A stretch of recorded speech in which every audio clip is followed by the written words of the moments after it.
Most of us know that our motive is to make money, but we never straight up stand in that truth and market like it. We try to do this, a bunch of indirect things that's too ambiguous, too wordy, we overthink it, and we don't realize that in our minds, our own block from getting the sale is the fact that we didn't actually sell. So you know you wanted to sell, you know you wanted the money, but you beating around the bush. It's like the person who'll call you, hey, what you doing? Nothing, chilling, what's going on? Yeah, just checking in on you. Know you called them to ask them for a ride tomorrow. Just ask for the ride, bro. Don't try to pretend like how your mama doing, how your daddy doing. Bro, what do you want? What do you want? Go home, Roger. Stephen Q. Urkel. My man was willing to change his genetic makeup and become Stefan Urkel.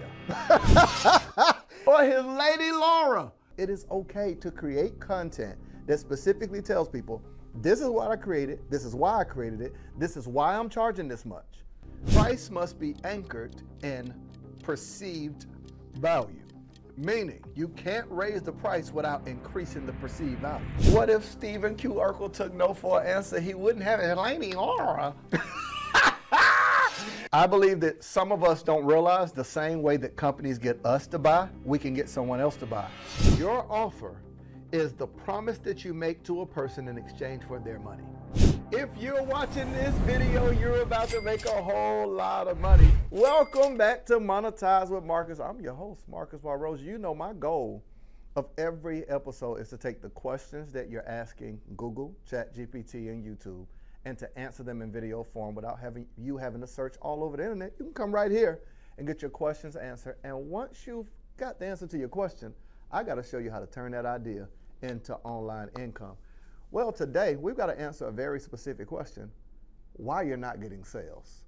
I mean, it's a hard question to face, right? So let me first ask, what do you do when you're not getting sales? Do you say, hey, I'm taking a day off? Do you scrap the product? Do you go and start scrolling? Do you go and start looking at other people's stuff and you're trying to figure out like, yo, what are they doing that I'm not doing? Now, if we're being honest, let me just kick it with you because you know I'm your cousin on the internet, right? We cousins. So here's what you got to know. I got to be honest, and you got to be honest. You're not hating on people, but you got to admit, sometimes you look at some of the stuff that people are doing to make money, and you be like, I know my stuff better than that. Like, have you done that before? Where you saw somebody's stuff, and you're like, and did they sell this for how much? $1,000 for this? You looking at people, of course, like $5,000 for this? You're not hating, you just got questions. And you're trying to figure out how are they getting the money that you feel like you deserve and should get. Now, nothing's wrong with that. I don't want you to feel like it's wrong to ask those questions because I believe that's the foundation of you being able to see what are people doing in the market and being able to make adjustments. So I want to break down 3 things you're doing of why you're probably not getting sales so you can make those adjustments and start having people tap in their pocket like, baby, where my credit card? All right. So number 1 reason why you're probably not getting sales, we just got to keep it all the way real. Most of us know that our motive is to make money, but we never straight up stand in that truth and market like it. We try to do this, a bunch of indirect things that's too ambiguous, too wordy, we overthink it, and we don't realize that in our minds, our own block from getting the sale is the fact that we didn't actually sell. So you know you wanted to sell, you know you wanted the money, but you beating around the bush. It's like the person who'll call you, hey, what you doing? Nothing, chilling, what's going on? Yeah, just checking in on you. Know you called them to ask them for a ride tomorrow. Like just ask for the ride, bro. Don't try to pretend like how your mama doing, how your daddy doing. Bro, what do you want? What do you want? Go home, Roger. Sometimes when we show up online, it is okay to straight up have a conversation with people and talk about, I created this specific thing for you to be able to help you do this specific thing, to be able to help you in a faster, easier, more effective way do it. I'm going to price it at a price that allows me the opportunity to give you my undivided attention, help you, and serve you. That's a clear offer. It tells the person what your motive is and why you created the product. It is okay to create content that specifically tells people, this is what I created, this is why I created it, this is why I'm charging this much. Why does Marcus Rosier charge high ticket? Because I want the ability to answer every question my clients ask without saying they ain't pay me enough for that. I know me. If you give me $100 and you keep asking me questions, I'm going to at some point feel like you're taking advantage of me. So I got to make sure that you feel supported, you feel served, but I don't feel taken advantage of. See, that's a clear motive. Can you see already that's probably a mistake you're making? You're charging too little with the intention of not giving them everything. So the person you feel like they didn't pay enough, but the person says, I paid you what you asked me. You asked for 100, I gave you 100. You can't choose now to give me less because you realize it's costing you more time and more effort. Increase the price, don't lower the service. Because now you ruin the relationship you can have with a customer, and you didn't make enough money to give them your undivided attention. Because if you undercharge based on that, guess what ends up happening? Soon as the person pays you, you're off to go try to find a new customer, and you don't have enough time to even serve the one that just paid you. You don't have time to sit with it and say, I want to improve my process. I want to add more layers. I want to film videos to add to a portal for people that already paid me. You can't do that unless you're making money. So when your motives are pure, you realize me making money is the best thing that I can do for my previous clients. Why?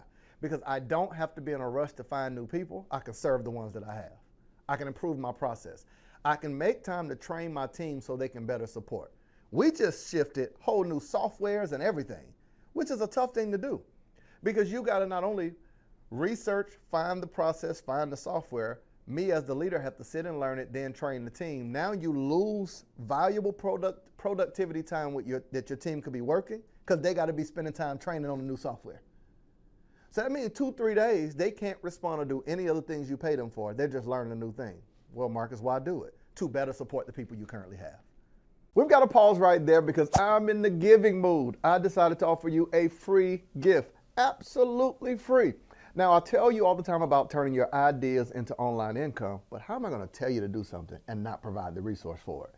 There's so many questions that people have online about what should I post? How do I get my engagement up? How do I get people to click the link in my bio, buy from me? What should I sell, whether it's an ebook, an online course? How much should I charge? How do I launch? How do I do a webinar? You see what I'm saying?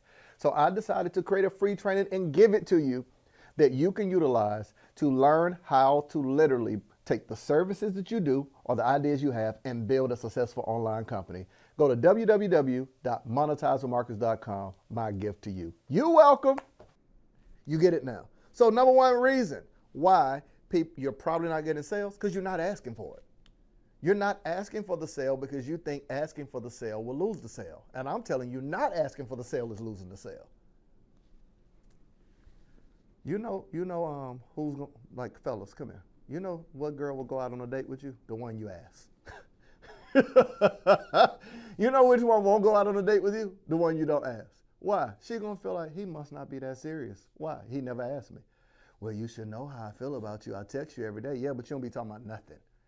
Well, how does that relate to social media? You post every day, but you don't ask them people to go on a date with you. What's a date? Webinars. What's a date? A virtual experience where you get to spend time with them longer than the 30 seconds of scrolling in the dating pool of other people's content. When do they spend exclusive time with you and your content? Invite them on a date. When's the last time you went to the internet and invited them on a date and said, I am thinking about planning out my content. I would love to know who would want to be a part of a virtual Zoom where we plan our content together. In between that, I'll actually be teaching you how I choose what content. So not only will we plan together, I'll be teaching it to you. At the end of it, a few of you will get an opportunity to be a part of my new program that I'm actually rolling out. One to help you plan your content, launch your content, blah, blah, blah. See what I just did? I'm telling you what my motive is, to invite you into a date with me to learn the thing that I plan on selling. And I'm telling you in advance that for some of you that are there, I'm going to sell it to you. Guess what happens? Everybody that shows up, they're not surprised when you ask them, what's up? So what we doing? You want to come back to my place? They ain't shocked. If you say, hey, come on, fellas. Hey, you know what I'm saying? You want to hang out and go grab some evening afterwards, we go chill in the jacuzzi at my place. She ain't shocked when you ask her to come get in the jacuzzi. But if you invite her on the first date and then say jacuzzi, scram, you creep. Okay, you're like, that's a little crass. Okay, I'm sorry. But you get my point. I got to give dating examples because y'all be tripping. Y'all know y'all my cousins. So number one reason why you're not getting the sale because you're not asking for the sale. Number two reason, should we go to the board and write this out? Yeah, let's write this out. So number one reason, let's do number one right here. Number one reason, you're not asking for the sale. You're not asking for the sale. All right. Oh, there we go. For the sale. I'm talking about in content, in DMs. Where can I find you online telling me how I can buy from you? No. Pull out your phone right now. Pause me. Pause me right now. And I want you to go to your social media and I want you to look through your last 9 posts. Which one of them tell me how I can work with you? Not ambiguous. Which one says, here is why my clients hire me? Here is one of the things I do for my clients. I am now accepting 2 people today. Do this to get access to this. When's the last time you did that? All right. Let me move on. You're welcome, cousin. Number 2 reason. We got to draw this one out. Number 2 reason why you're not getting a sale is because we got to draw this so you can see it visually, and then I'll tell you the wording of it.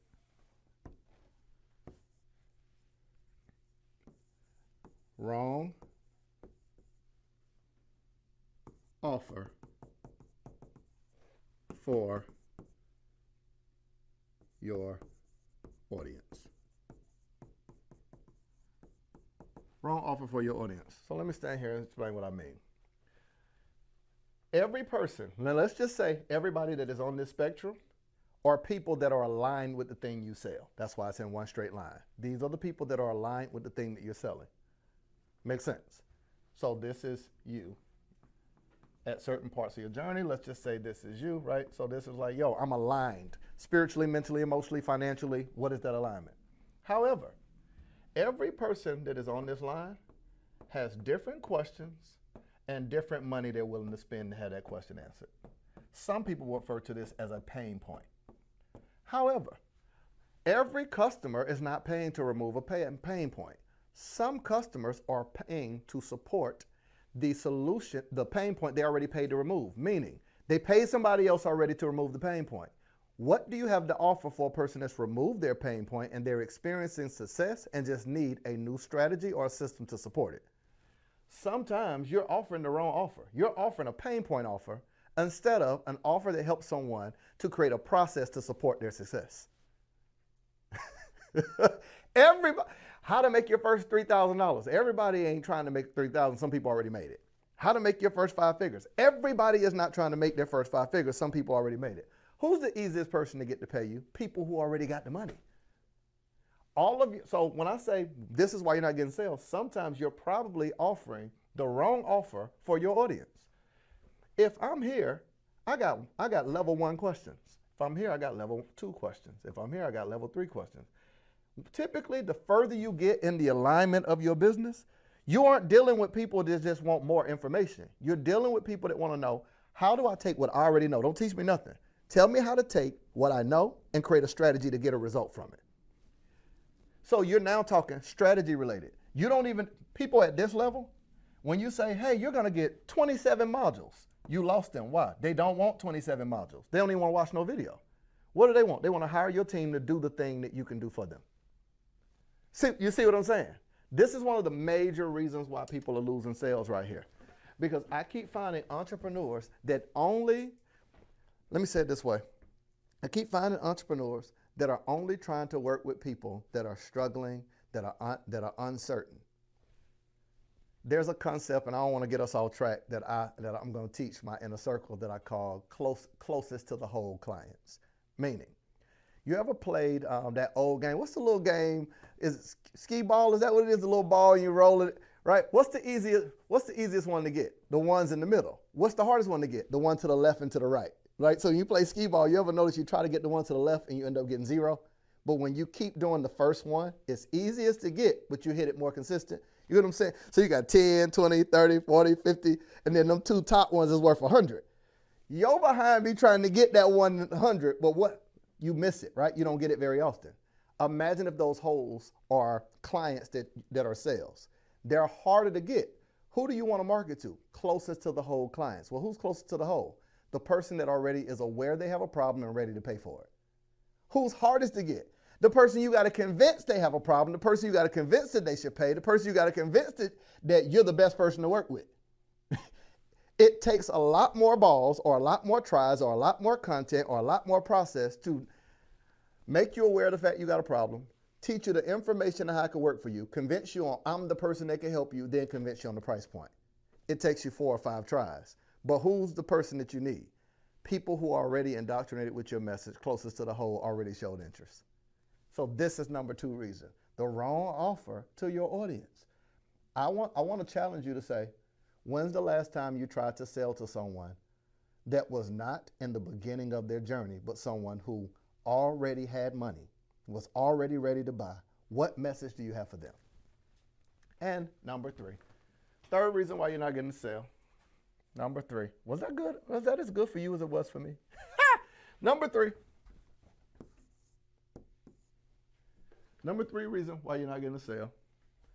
When we go, no follow-up.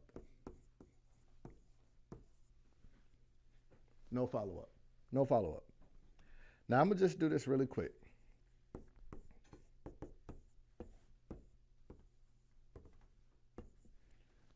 Family, you will not hear yes every time you ask someone to buy something. You're going to get some occasional no's, some occasional yes. You're going to get a larger percentage of people to say no than says yes. This is just the reality. Why do I say this? What percentage of what do you think is a high percentage for a sales close rate? Anywhere between like 18 to 23% is actually considered high. If you do a live event or a virtual event, a 20-something 30% close rate is very high. If you send out an email, a 10 to 20% close rate is very high. That means majority of the time, 80% of people say no. You should quit working for free. How did social media hire all of us to be their workforce? We're on the app posting videos, going live, creating reels. We do not get paid when we create content on social media. They do, by selling our content to advertisers. But how do you actually build an online business using social media? I want to break it down for you and give you access to it. There's 5 simple steps. I'll tell it to you in a few seconds. Step number 1 is client attraction. I'm going to show you how to actually attract clients that will happily pay you what you're offering. Step number 2, how to capture them. How do you get their emails? How do you get their phone numbers? How do you get them to show up to your event? Be on your Zoom calls. To what I refer to as client dating. It's where you nurture a relationship with people to get them to say yes to whatever you're offering. And I'm even going to show you what type of content to create that gives you brand visibility and brand recognition. I call it content to cash flow. You get access wherever you're watching this video. You'll see it in the description and you'll see it beneath this. Let's get back to the episode. If you don't have a follow-up sequence, you have lost the sale. Why? Because your goal is not to just focus on those who said yes. Your goal is to have a follow-up for the 80% that said no. Because you can turn 20% into 40% if you're willing to follow up. You can turn 40% to 60% if you're willing to follow up. I'm willing to do an event where only 10% say yes and say for the next 90 days, I'm working on converting 90%. How much money are you leaving on the table? Because people said no and you had no strategy to follow up and to nurture them. Come on, fellas. I want everybody that's listening to me. Let me lean forward. I want you to follow after my boy, Stephen Urkel. Stephen Q. Urkel. My man was willing to change his genetic makeup and become Stefan Urkel. For his lady Laura. My man was averaging a percentage of all no's. Go home, Steve. Now, I use that example because you're born in the 90s, you know it, but the show ended with Steve getting his girl. I'm telling you, what if you dump your email list? Watch this strategy. Here's what I want you to do. Here's the takeaway. I want you to go to your email list, and I want you to look at, pull all the people that are on your email list that have not bought from you, that aren't a client, aren't a customer. What's the difference? A client is someone who works with you, a customer is someone that bought a digital product, etc. Take all the people that were customers that bought a digital product, and your goal is to turn them into a client to get them to buy your service. Take all the people that are not a client that didn't buy nothing, and your goal is to create a follow-up strategy to get them to either come to a date with you, virtual event or something of that nature, or to buy from you, sales call, etc. how much money do you think you can make by just reaching out to people that have not said yes yet? So I'm going to ask you again, how much do you think that you can make if you just reached out to the people who haven't said yes yet? Hear the wording. Hear the wording. I said yet. I said yet. Come on, you know. Fellas, let me holler at y'all. Let me holler at y'all. I just talked to y'all about Stephen Q. Urkel. What if Stephen Q. Urkel took no for an answer? He wouldn't have it. Lady Laura. Oh, I'm trying to tell you what. Come on, come on. What if Screech? Y'all don't remember Saved by the Bell? Okay, I'm an 80s baby. What if Screech gave up on Lisa? And I could go on and on. Okay, forget television sitcoms. I'm just simply saying, what if your mama, your daddy? Okay, too far, a little too far. Okay, but I will say this. I believe that some of us don't realize the same way that companies get us to buy, we can get someone else to buy. Please don't miss this. I'm not saying hound someone, overly sell, be salesy, convince them to do something they don't want to do. I'm simply saying be intentional about helping someone make a decision to do what they want to do. I'm going to say it again. I'm not saying convince somebody, hey, want to buy my stuff. Don't be that person in the mall that's hounding people like, my man, let me clean your shoes. No offense if you're the person saying, my man, let me clean your shoes. It bothers me sometimes. But I'm simply saying if a person already knows they want to do something, they want to buy a plane ticket. They went online to look for a plane ticket. They looked, it was on sale, and they said, I'll wait. Following up to help them make the decision is not selling them something. It's helping them make a decision they already want to make. Person's looking for black shoes for an all-black event. They looked at the shoes, they tried them on, they loved them. They're like, I'm going to look around and see if I can find cheaper. Following up with them to show them how you'll give them a discount is a win, because you're helping them make a decision they already wanted to make. So my question to you is, if a person opted into your list, meaning they went, gave you their email, their phone number, them coming to the page said that they were interested. Why did they say no? What do they need to hear? When people come and they opt into my page, and let's just say they opted in, but then when it was time to check out, they didn't check out. I'm going to assume you was not just on your phone scrolling and Googling my page. That means you saw a piece of content on social media. From that content, you typed a keyword. From that keyword, you went to the page. That means there's only one of two reasons you would have said no. The price, or confused about the process, or you got distracted. Okay, that was three, but you get my point. So that means you went to the page, you're like, I don't know if I want to pay that. That's one reason. Two, how does this work again? You had questions about the process. Or three, you got distracted. It's my job to follow up with you to figure out which one of those three. That's not overly selling. That's saying you came because you were interested. You did not land on my page by accident. So our job as business owners, our job is to make sure that we are not just, when we ask ourselves the question, why am I not getting sales? Well, how are you not going to outmarket McDonald's when everybody knows McDonald's? How are you going to not market Apple when everybody knows Apple? How are you going to not market the Super Bowl happens in February, but they do commercials every year? How are you going to not market billion-dollar companies that has market saturation? Yo, we know inside the NBA, we know TNT, NBC, ABC. How do we know all these things? How do we know Amazon? Because they market.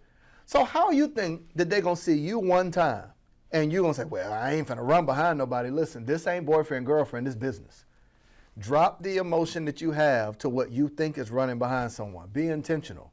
Stand in the seat and make sure that you are actually doing everything that you can in your power to help people. Let me give you this real quick, cousin. You know I'm your online cousin on your YouTube and your Instagram side. If we related on Facebook, I need Ancestry.com. I don't know. That's third cousin removed. Okay, so check me out. Here's my question to you, cousin. We got to be honest. Some of that stuff is just emotion. That's emotional baggage that convinces us that doing certain functions in business, we ascribe to us as an individual person. If you're selling products, programs, services that help people, to take your personality type and say, well, you know me, I'm more laid back. That's cool, you that as a person. Your personality type as a person got nothing to do with your intentionality around business. You got to make the separation. We're going to have to make this separation. Well, you know, I'm real chilled. That's cool, be that. I'm not saying you got to change. But if you want your business revenue to change, something in your business has to change. I don't know if you getting what I'm telling you. So I'm going to give you two more things. And you are like, holler at me in the comments. Tell me this helpful. That was me just having a hard conversation with you. That was me. That was me having a hard conversation with you, like when Jody Mama said, when Jody friend said, "Mama gotta have a life too, Jody." Mama gotta have a life too. Well, I'm trying to tell you, you gotta get sales too. You gotta get sales too. You can do better than this. I believe in you. I believe in you. All right.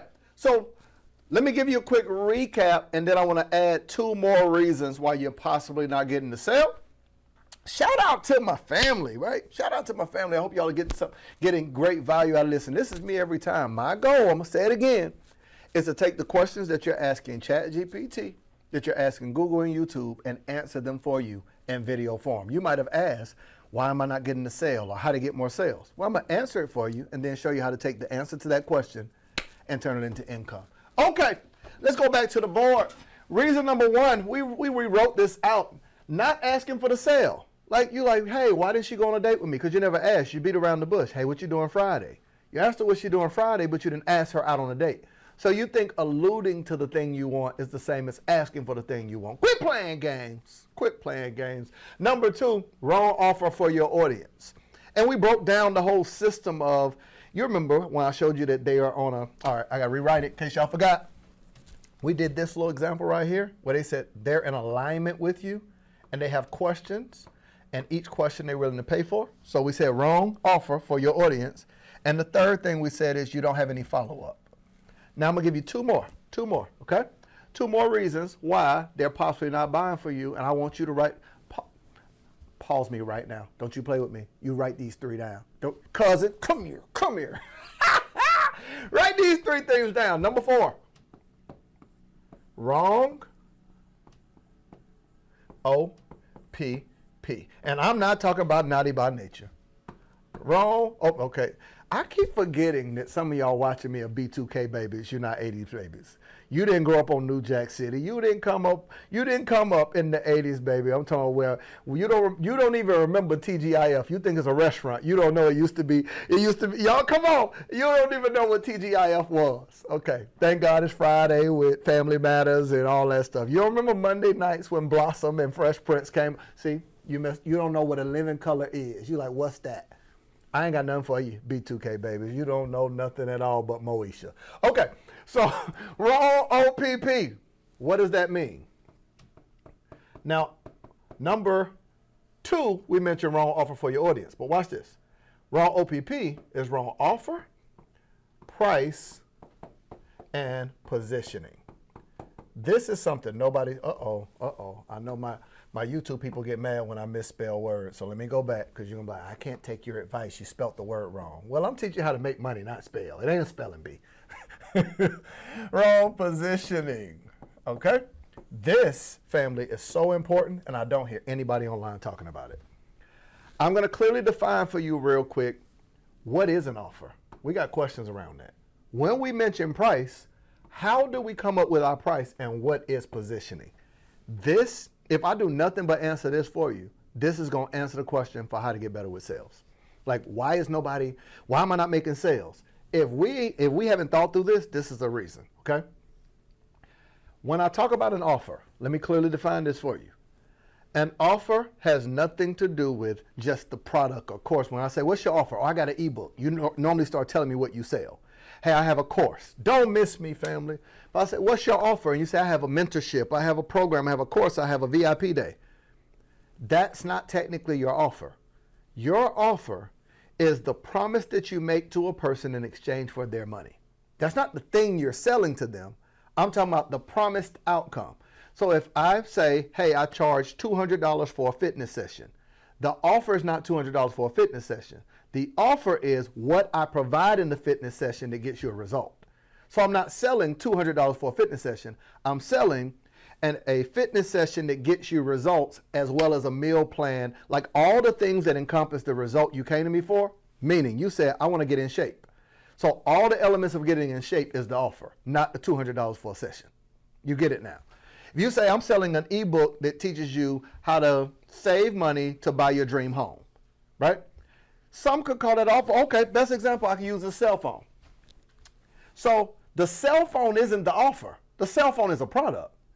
The cell phone becomes an offer when I talk about, I have 4 different companies I'm running from this one device in my Slack channel. I've got Rain Media. I've got Entrepreneur Staffing Solutions. I got Marcus by Rosier Consulting. I got Win the Day Marketing Group. From one device, I can run 4 companies. That's a part of the offer of the phone. I can film content to get me new leads. I can upload to YouTube. I can edit. I can text my family. I can call. I can FaceTime. I can Zoom. I can write notes. I can listen to Audible. All the things I mentioned is the offer. The phone is the product. Most people, the reason you're not getting the sale is because you're selling products, you're not selling an offer. Get me out of here. Get me out of here. You're not selling an offer. Because when you sell products, you're now in competition with everybody else selling the same product. There is no separation. If we sell steak, well, there's other people that sell steak. But if I sell an offer, something that is more comprehensive, now I can change the game. That's what I'm trying to get you to realize, family. Wrong O.P.P, wrong offer. So what is the promise that you make in exchange for people's money? The end result, let's go deeper with this. You ready? Hold your breath. Intrinsic value, extrinsic value, internal motivation, external motivation. What is internal motivation? What do they want to feel? External motivation, what do they want other people to see, or what do they want to be the visible proof of it? Everything that I feel, people can't see. And there's certain things in an offer. I'm trying to tell you, when you start getting certain products, like y'all remember back in the day, people used to tuck their shirt in so you could see their Gucci belt. That's external motivation, not internal. It wasn't enough for me to know I have it. You get it now. Okay. So wrong O.P.P, you got it? An offer is not the product, the course, the ebook, the service. The offer is the promise that you make in exchange for people's money. It's what they get when they buy it. And it's the reason that they buy. Second is the price. We working on this board. All right, let's sit down for a second. Y'all got me. I'm tired, my body weary. Okay. So when we talk about price, we talked about the offer. When we talk about price, what are we looking for with price? I'm trying to take this. I like what I feel. I'm enjoying this. Is it as good for you as it is for me? Let me stop joking. All right, here's how price works. Y'all excuse me, I'm eating this ice. I told y'all we cousins, okay? All right. So when we start talking about price, the biggest mistake I saw happen was during the pandemic. I saw the whole versus battle when Jadakiss went crazy on stage and he was in there freestyling. I kick bars. You know how I go when the New York rappers, you word the mother be. No offense from New York, I'm from Florida, that was my accent, okay? But Fat Joe came on the next day and said, yesterday's price is not today's price. And all of the internet said, oh yeah, that's right, I'm raising my rates and I'm adding tax. That's not how you raise your prices, family. That's how you charge more, that's not how you raise your price. When I say wrong O.P.P, I'm talking about, first we talk the offer, the promise you make in exchange for people money. Second, we talk price. Price must be anchored in perceived value, meaning you can't raise the price without increasing the perceived value. You can't take, I'm going to use an example, right? Because Hondas and Nissans and all of them have gotten really, really, really, really good in terms of how they make their vehicles now. They look amazing.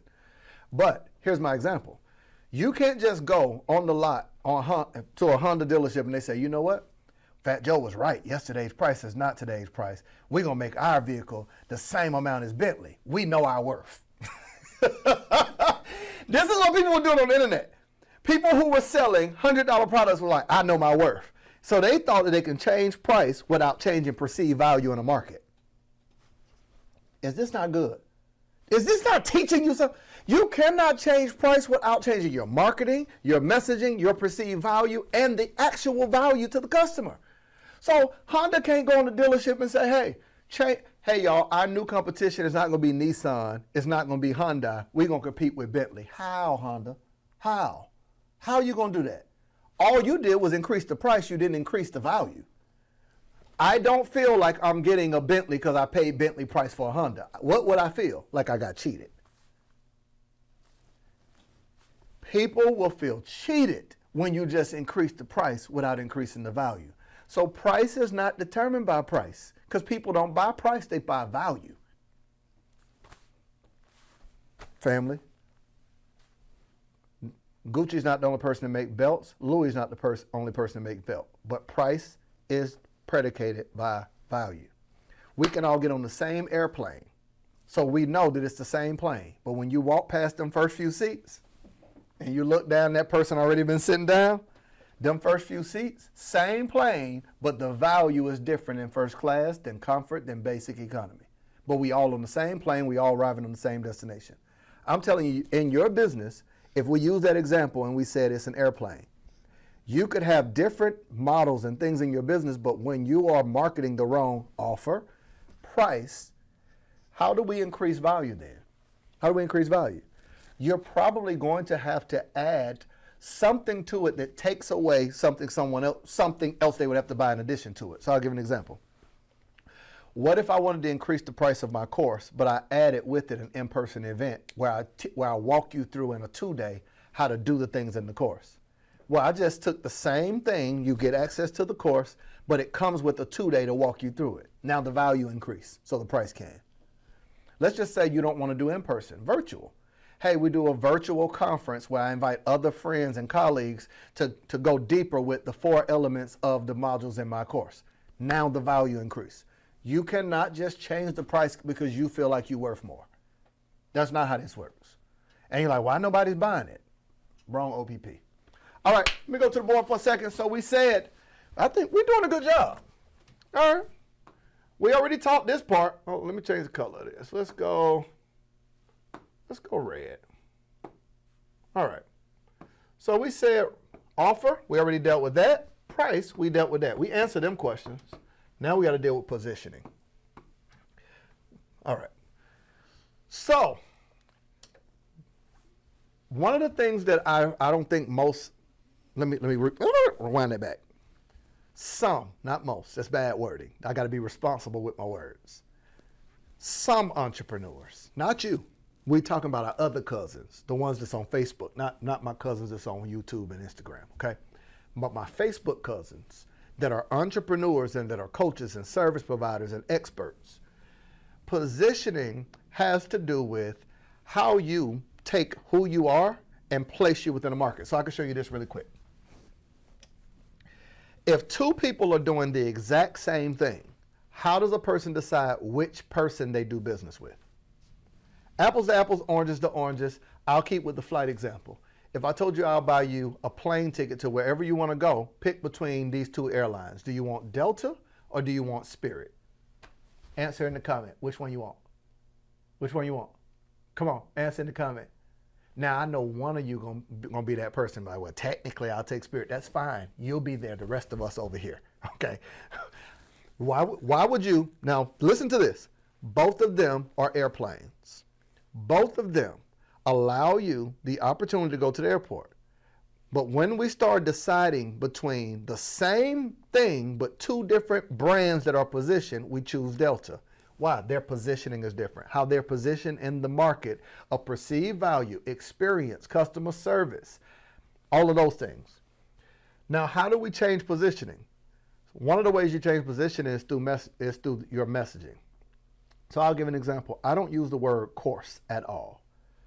We as a company went out of business, not in a negative way. We decided to no longer sell courses. So that part of our business, we closed, like a liquidation, blowout sale, like if you were selling couches. We no longer sell courses. So our position, the moment we decided, man, he's a coach, a consultant, but he's not selling courses, this is a different positioning. Why? We are the company you come to when you want to create a course, a mentorship, a program, and start getting sales to generate revenue online while working less than 8 hours. Totally different positioning than a person that says, I'm going to take you to the next level, help you make money. Other thing, our positioning is different. I never market how much money I make. I market my clients and the result and the process I provide for them. Different positioning. I don't do lifestyle marketing, I do value marketing, meaning my strongest asset is my ability to teach, not what I have and what I do. So you don't see my family, you don't see where I travel, how I live. Why? My strongest asset and my positioning is the ability to break down and teach stuff like what I'm teaching you right now. The average entrepreneur can only teach what-based content, or what I refer to as to-do list content. All you got to do is, and they give you a list, but they never teach you how. How requires a person to have the skill of teaching, coaching, consulting to walk you through a path, different positioning. What I'm breaking down for you right now, this is a part of my positioning.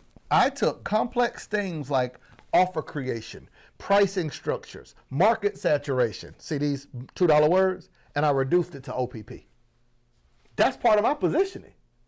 That I have a skill that can teach people how to do something, and I also have a business that does done-for-you services, so we do it for you, so you get immediate results, and then we teach you on what we built for you. We franchise our business. That's totally different positioning. For your business, is it going to be a language change? Is it going to be a service change? Amazon positioned themselves different than everybody else in the market. Why? Because they started offering faster delivery than anyone else. Then they added with their customer service, anything that you're dissatisfied with, you know that you can immediately file a complaint, then receive it, and you get your money right away. That changes their positioning. Right now for your business, what could you add? What could you add? What can you change in terms of message, customer service, marketing, pricing? Even pricing changes your position. Whether you're going to be a premium brand or down the line, that changes your position. Cool? All right. And number 5, we almost done. Uh-oh, let me go back to my black. Let me get that. Here we go. Number 5. Let's move up. This is going to be the hardest part to teach. Number 5. You scared. Let me add a different word. You're nervous. Let me add another one. You're uncomfortable. Why add 3? Pick which one works for you. You're going to be like, I'm not scared. Cool. You're nervous. I'm not nervous. Okay, you're uncomfortable. Whatever word resonates more with you. Now, what do I mean scared, nervous, uncomfortable? When you go into, okay, here's the example. Here we go. Okay, so growing up, who remembers this? Hey, go in there and ask mama if we can go to the park. Go in there and ask mama to drop us off at the skating rink. No, you ask her. You ask better. That nervousness where you're afraid to ask your mama, can you do something? Your daddy, can you do something? Shows up. Although you're an adult, the kid still lives in you. So now you're like, go out there and ask them folks where they buy my product. You scared, you nervous, you uncomfortable. You're uncomfortable because guess what you say? You identify and say, well, I'm just not salesy. So now you have a negative idea in your head for people who have the confidence to ask for the sale. But you want it. You call them salesy. You know, yeah, I ain't like one of them. So you separated yourself. When you say you're not like one of them, one of who? Businesses who make money? As long as you frame in your head a negative connotation surrounding providing something that helps people and allowing them to pay you for it, that's what a sale is. Oh my God, I'm so thirsty. Hey, I have water. How much is it? $2. That's not salesy. That's providing something for people who want it. So you're not like one of who? Them people who provide a service or something for people who want it and need it? Are you scared? Are you nervous? Are you uncomfortable? Here's my message to you and I'm out. If the first time you hear yes comes from your client, you won't have the confidence you need to stand in your superpower and offer your solution to people. Back that up, Marcus. When is the first time you should hear yes? Internally, that you should have already felt like, I'm going to hear yes within yourself. So when a person says yes, they should echo what you already believe and what you already heard. It shouldn't be the first time. They should affirm what you already know. They shouldn't surprise you. I'm not surprised when people say yes. That's my expectation when I created it. So when I present it, I'm not scared, I'm not nervous or uncomfortable. I'm confident in the fact that it is my empathy for a person. It is my skill, it is my empathy that I cared enough for their problem. It is my skill that I created the problem. And then it becomes my confidence that I marketed it. Back it up! It is my empathy. I cared so much that I paid money or I took time to create something. It is my skill. I was good enough to do it. It is my confidence. I will market it to people who need it. That's what I need you to do. Don't be scared. Don't be scared. This has been another wonderful episode. Family,